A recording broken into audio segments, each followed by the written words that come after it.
Hello and welcome, and in today's video I'm going to share with you the top 10 most difficult Arc Tames, so let's get into it. In at number 10 we have the Desmodus, and this is just one of those creatures which, albeit isn't going to be the most difficult tame out there, getting those blood bags for that first Desmodus is definitely going to be a challenge, and also just surviving the whole thing and getting to the area where they spawn is quite a challenge as well, especially when there's so many of them all in one place and you just want to tame one of them and you don't want loads and loads of these things after you. And obviously the getting of the blood bags will be a pain, as it will take ages to extract a blood bag like every 5 seconds from your body, but it's definitely well worth the tame. The Desmodus is one of the most useful tames out there, especially for its sanguine elixir, as it is an absolute taming cheat. Next up we have the Blood Stalker, and this has the exact same taming method as the Desmodus, but why is it more difficult? Well, blood bags are not easy to get on Gen 1 in any circumstance at all, as yes, once you tamed your first Desmodus you have yourself a blood bag farm, whereas that simply isn't possible on Gen 1, and you just have to keep doing that same method and getting hundreds and hundreds of blood bags to actually get yourself a really high level Bloodstalker. And these are definitely essential on the Gen 1 map, as they are pretty much the only creature which you can use to get around, as flyers are banned on that map. And they're a pretty good shout on Arboration 2, as flyers also aren't allowed on that map, although you do have creatures like the Rock Drake, whereas on Gen 1 this is your only real creature which you can use to travel around at great speed, like the Rock Drake on Arboration.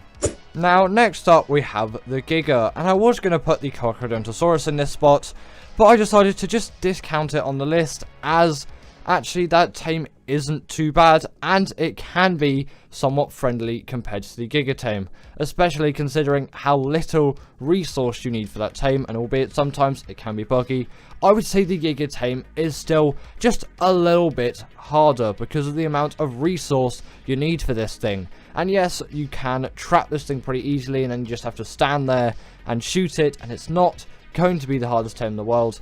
But obviously it is still going to be a very difficult one, and considering its size and absolute mass as a creature, you kind of expect that. But hundreds and hundreds of trank darts does definitely take a while to get, and it is pretty difficult to get, as crafting all of those narcotics and then all of those arrows is just going to take a lot of time. And if you're breeding this creature on official, then have fun with raising a creature like this for 2 whole weeks. This is why I am never an Arc official player. Now, next up we have the Golem, and this creature is essentially tamed by shooting cannons into this thing's face, or you can use rocket launchers, but it is a lot harder to do it with that method, albeit cannons' mobilities are absolutely terrible, whereas the rocket launcher you can aim pretty easily. It's just more difficult to actually get it to work with the rocket launcher for it to deal enough torpor before the creature actually dies, as the rocket launcher is more of an attacking weapon where no one, absolutely no one, is going to use the cannon to raid a base in a PvP scenario or anything like that. Rocket launchers with homing missiles will probably be used at some point, and they definitely are used to destroy metal bases, but not cannons. That is kind of more of a taming weapon which can be used to tame things like the Golem and also creatures like the Astrocetus as well. And it definitely does make the tame very difficult, as the cannons are hard to aim and very, very expensive. But it is well worth it, as these creatures are absolute beasts of Scorched Earth, and they can tear through any creature that spawns on that map. Now we have the Basilisk, and this is the first Arboration creature on the list, and actually the next 2 creatures after this are Arboration creatures again. Arboration creatures are actually significantly harder to tame than one may think. And in terms of the Basilisk taming method, it seems very simple on paper. Just get some Rock Drake eggs, that's your only real option on Arboration, but you can use Wyvern eggs, and you can use Magmasaur eggs if you want, and then drop them in front of it without aggroing it, and then it will eat them, and then you have yourself a tamed Basilisk. But aggroing it is very easy, and obtaining those eggs, especially Rock Drake eggs on Arboration, is very, very difficult if you don't have a Rock Drake already. And even if you do have a Rock Drake, it still is a challenge to go all the way down into the red zone and get those eggs and bring them back up. the Basilisk is definitely a hard tame, but a very fun one which you should do at some point, as long as it doesn't bug out, but you know, it's Ark. Now we have the Rock Drake, and you may be telling yourself, well, isn't the Basilisk a harder tame as you have to get the eggs and also not de-aggro it? Well, this kind of becomes a more expensive tame, basically just requiring air conditioners to raise it once stolen, but obtaining that egg and also getting it out without a Rock Drake is very difficult, and you can tame the Basilisk if you already have a Rock Drake, and it will make that tame much easier. But if you don't, then the Basilisk tame may be considered a little bit harder, as there are some extra steps, but you do have to raise this creature as well on top of hatching it, so it is a very, very timely process, which is why I'm putting it higher on this list than the Basilisk. But once tamed, this is a creature which is essential on Arboration, and if you are playing Arboration, then you definitely want to tame these things, as this is pretty much your only real way of travelling around the map like you would with a flyer, and it is a such great achievement once you obtain one of these things, and it is so worth getting one of these things, and you definitely really should try and get yourself a Rock Drake as soon as you can. Albeit they are very difficult tames, it is definitely attainable to an Ark player with any moderate level of experience. And the Reaper had to be on this list. This creature is one of those tames with an immense amount of steps. Again, somewhat seeming simple on paper, requiring you to get this thing down below 1,000 health, get impregnated by it, and then just raise the Reaper baby. But there are so many little things which you'll need to do in between that. Firstly, finding a Reaper, then building a trap to actually damage down that Reaper, then going up to it and getting impregnated by it, which can lead to you dying if for some reason it doesn't want to do the impregnation thing. You can tell its health is low enough when it has a red glow. Then after that, you need to get loads and loads of XP to get this Reaper to be as strong as possible. Then after it's raised, it's going to kill you so many times, and Reaper pheromone glands are going to be used to kind of put yourself in the position that the Reaper mother would be in.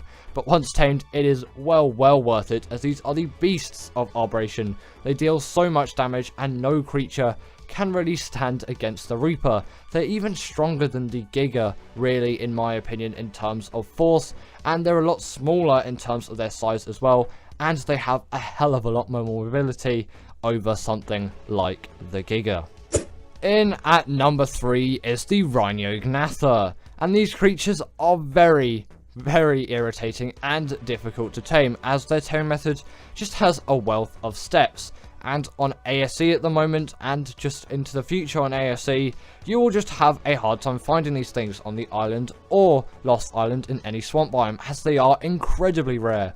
Whereas on ASA, the spawns are somewhat fixed, and they're really not difficult to find at all. So it's significantly harder on the older version of Ark due to their spawns, but you can always just raise your dino count, do the dino wipe command, or anything that helps the spawning of dinos, as long as you're on single players.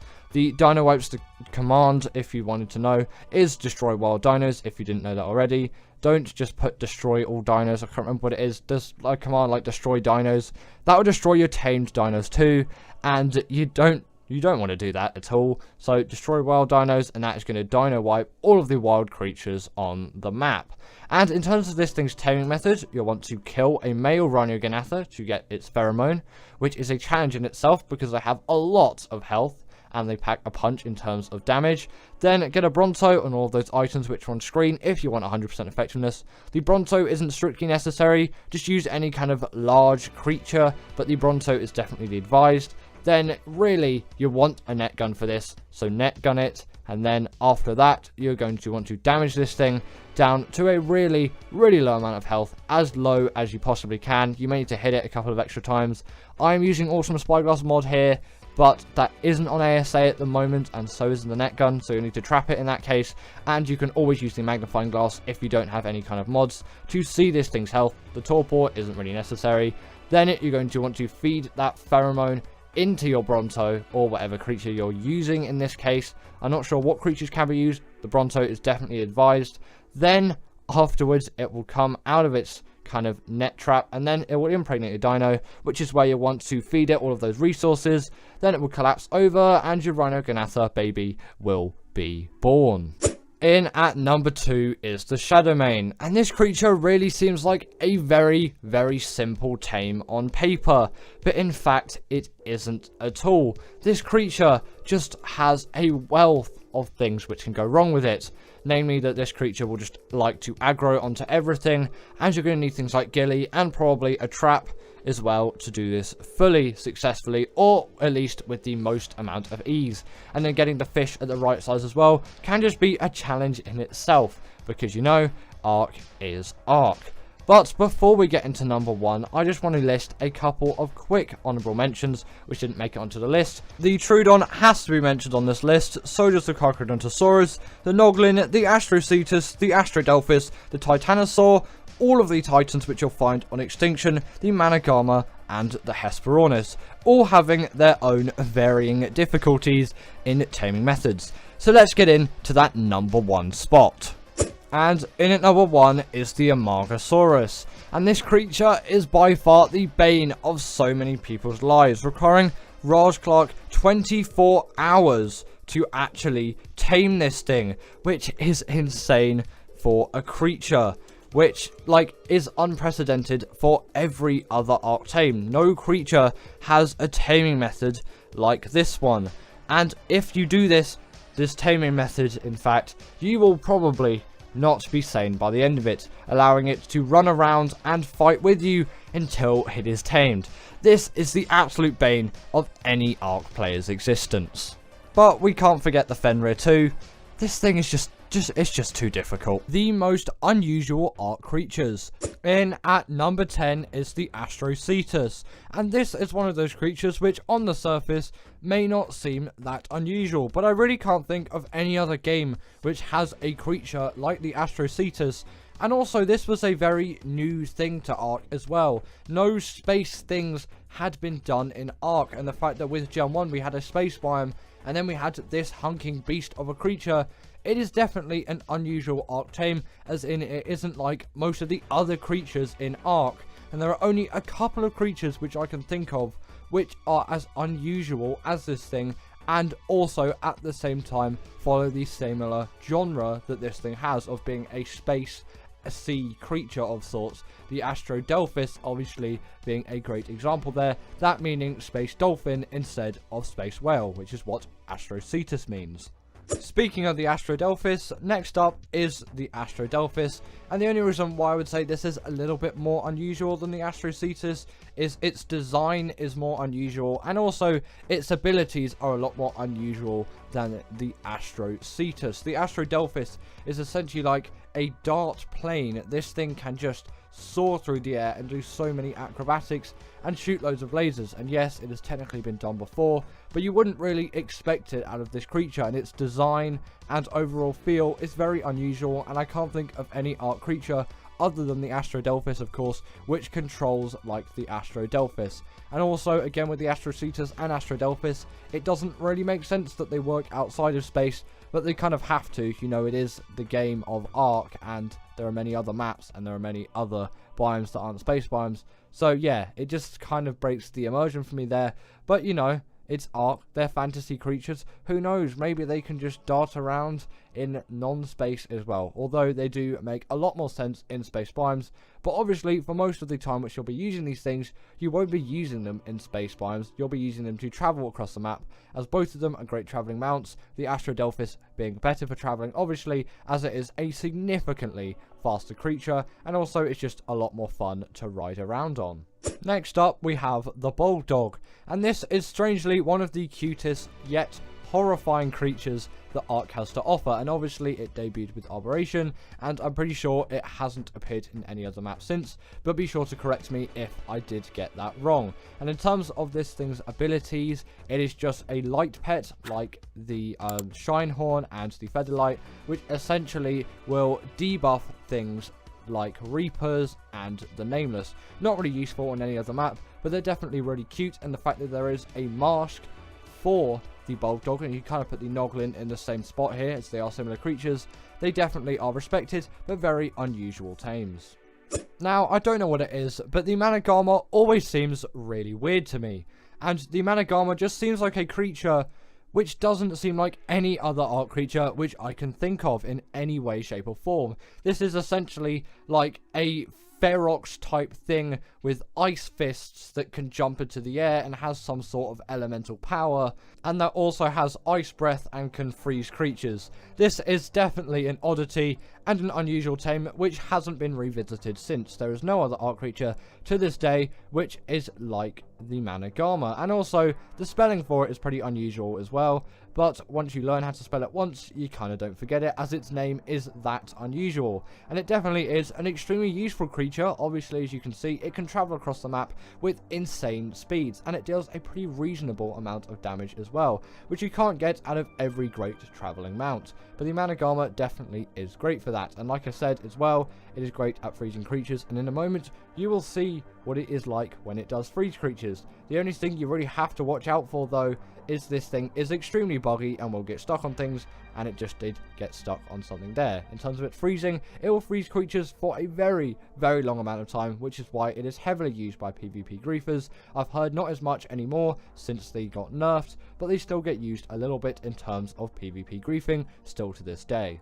Now, the Rock Drake is pretty similar to the Managama in a lot of things, but I think it is slightly more unusual, partly because it did come first. Obviously, Arboration was the map that came up before Extinction, and also just the way that this creature is formed is a little bit more unusual. This is kind of like a somewhat T-Rexy chicken. I don't really know where those two creatures came from, but I would just call it kind of a T-Rexy chickeny turkey thing. I don't really know where I'm going with that. It is so unusual in the form that it is, you can't really relate it to other creatures, which is very, very weird, and definitely a sign which it is very unusual. But its taming method isn't particularly one of the most unusual, like you would expect from this creature. It is the exact same as the Wyvern. You simply steal the egg from the Rock Drake nest, and then boom, once you've obviously incubated and raised up that creature, you have yourself a Rock Drake. And also they do come in a lot of colours as well, this pink being an example, which is actually quite weird for a lot of Ark creatures, as most creatures do follow a similar colour pattern, whereas the Rock Drake has a wealth of colours. And I actually kind of really like the tealy blue more than the colour which I've got here. I like a tealy blue, like a bluey green is what I kind of like on a Wyvern. Not a Wyvern, this is a Rock Drake. Why am I talking about Wyverns? In terms of Rock Drake colour, that is my preference. What is your Rock Drake colour? Comment in the comments down below. Don't know why I said comment too many times in a sentence, but comment in the comments down below. What is your favourite Rock Drake colour? As I'd really like to know. Mine is definitely that kind of like bluey, greeny thing, but you know, some of you may be digging this pink and purple, which we got here. No, it's not pink and purple. Pink and blue. I may be slightly colourblind. In at number 5 is the Gasbags, and this is just a creature which is such an oddity. And also, I'm seriously questioning Wildcard here. How did they come up with the idea for this? Or did we come up with the idea for this? Honestly, I don't know, but somehow this thing was created, and it's been in the game since Extinction, and I don't really get how it came around or how the idea came for it. It's literally a farting gas animal which flies on its own gas. It's a very, very weird premise, but actually a very cool creature which doesn't require a saddle. The saddle's only there if you have friends, unlike me, because I don't really have friends that I play Ark with, or friends in general, you know, living that life. But that saddle is there if you do have friends, unlike any YouTuber which you can really think of. Us YouTubers, yeah, we don't really get the friends. This is why we do YouTube, you know. But if you do have friends, then your friend can go on the saddle, and then you can travel together, which is nice, you know.